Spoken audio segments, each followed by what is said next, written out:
Alright, let's talk about Nvidia. Nvidia is reporting earnings on Wednesday after the market closes, and you can expect a video coming out a couple of hours after that. Now, last week we had some unusual moves with regards to Nvidia because, well, a couple of days before they report earnings, suddenly the stock drops 10%. It's a bit suspicious, don't you think? Now, yes, the overall market is down as well, but I'm talking about Nvidia here particularly. Year to date, it's also down 45% or so, just like any other huge big tech company or basically any other stock for that matter. But seeing those type of moves a couple of days before earnings report either means somebody knows something or something has been leaked.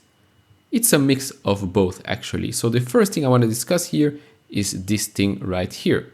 Tech major Nvidia goes in for hiring pause. Offers in process will continue. I've got some more information here. This is not a freeze, it's a pause. We were told that leadership wants to take a pause to onboard the thousands of new hires we've recently made, the Slack message reads. Now, we've seen this with a lot of other big tech companies. A lot of companies are just maybe stopping hiring, not just pausing, but just don't hire anymore. Some are laying off some of their employees because maybe they overhired last year. Now with the recession fears, high inflation, etc., cutting costs is probably a must. I'll continue here. So some guidelines for hiring, as mentioned in the message, say bars will be raised for the ongoing interviews and only 10% of those interviewed will be giving offers. Makes sense? On-site interviews, basically any on-site that's already planned, shall continue, but we will raise our standards to the highest levels. Only 10% should be giving offers. I don't know why I read this twice, but hey, it's in the article. Offers in process will continue. There will be no counters to the offers unless Jensen approves. None. Jensen, by the way, is the CEO, if you didn't know that. It, however, said that diversity hiring will continue and there will be no slowdown in that. We need to determine if any of your candidates are considered a diversity candidate. If so, proceed as usual.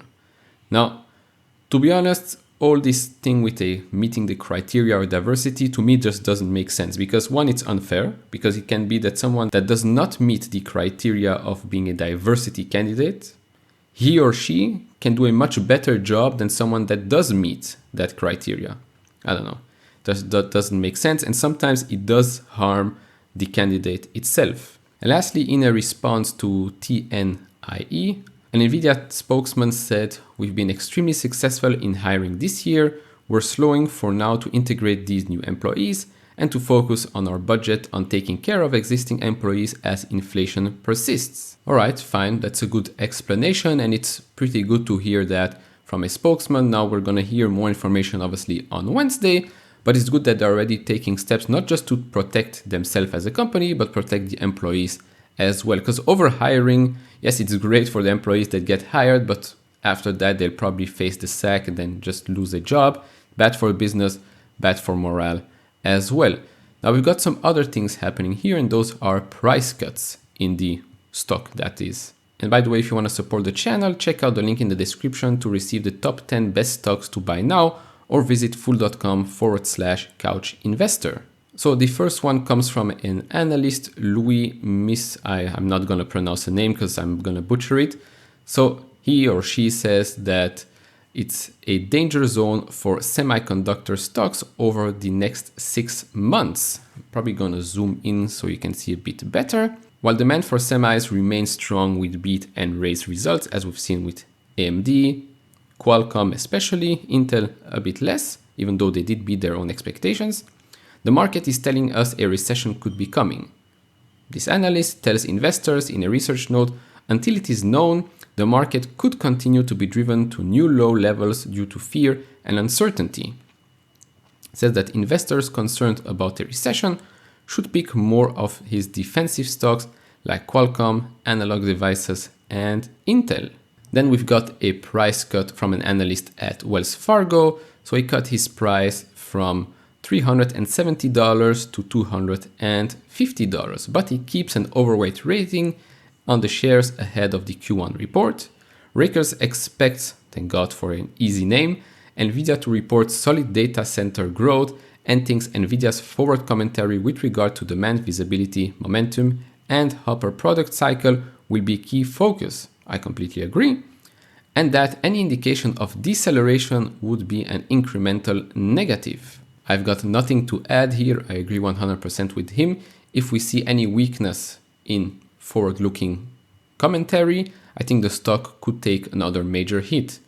If they say, just like with AMD, they reiterate their guidance or maybe even raise it, then the stock will probably do fairly well. Now we're going to have a look at the numbers from last quarter and their outlook, just so you get a better picture of what you might be expecting on Wednesday. So these were the numbers from last quarter. So that's Q4 fiscal year 2022. Now gaming was still the biggest segment there. I do expect data center to surpass gaming. Maybe not this quarter, but probably by the end of the year, I think that should happen. Now what you want to see is continued growth in data center. I think that's the strongest one, as we've seen with Intel and AMD as well. With gaming, if we see a big deceleration, I think that's a red flag there. Professional visualization, that's Omniverse. I expect that to continue to grow quite nicely. Then auto, nothing really happening there in my opinion. And then OEM and others, just a small segment, probably continued downtrend or just staying neutral. And overall, the total, they do expect over $8 billion, as you can see right here. So they expect for Q1, revenue of $8.1 billion, plus or minus 2%.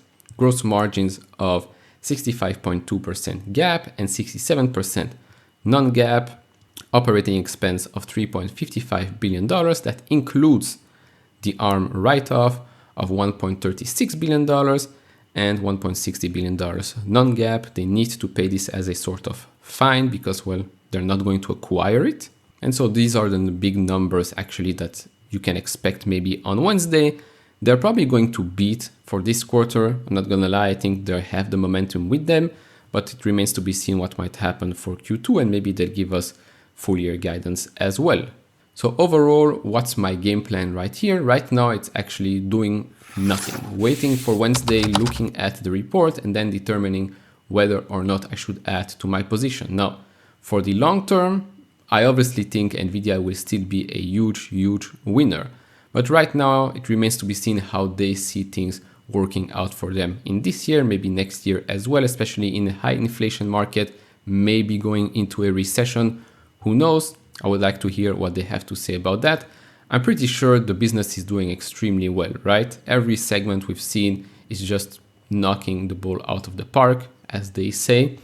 So we've seen AMD's numbers, we've seen Qualcomm's numbers. I don't really see why AMD would miss. Now again, maybe the gaming segment is slowing down. Who knows, especially now with high prices, etc. Maybe some people might not want to buy a super expensive GPU. But then again, best in class, maybe that doesn't matter anymore. So it remains to be seen on Wednesday. I have no plans on selling any shares in my second portfolio. I think Nvidia is just going to be a huge company, and even bigger company in the future. Now, obviously, do share your thoughts down in the comments below. What's your game plan going into this earnings report? Leave it all down in the comments below. If you like this type of videos, leave it a thumbs up. If you haven't subscribed to this channel, maybe hit that subscribe button. Do check out those two videos, and I see you all in the next one. Bye bye.